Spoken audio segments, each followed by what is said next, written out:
সংবিধান তো পুরোটা মানা হচ্ছে না মাননীয় স্পিকার।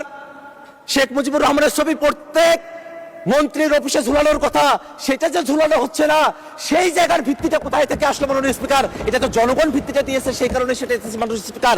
আমরা এই কারণে একটা কথা বলতে চাই, আজকে জুলাই সনদের যে আদেশ এবং যে গণভোট সম্পন্ন হয়েছে, সেই গণভোটের যে প্রশ্নগুলো আছে, সেই প্রশ্নগুলোর দিকে আমরা একটু তাকাই।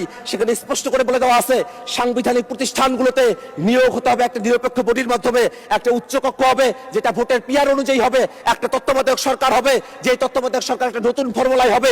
এই বিষয়গুলো বিএনপি পালন করতে চায় না বিধায় তারা আজকে গণভোটের বিপক্ষে অবস্থান নিয়েছে মাননীয় স্পিকার।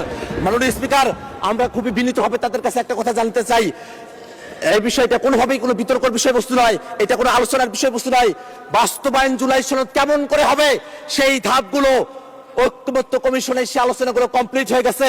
অতএব আজকে যে প্রস্তাবটা নিয়ে আসা হয়েছে, এই প্রস্তাবটা গ্রহণ না করার জন্য মাননীয় স্পিকারের কাছে বিনীতভাবে আহ্বান জানাচ্ছি মাননীয় স্পিকার। ধন্যবাদ সকলকে।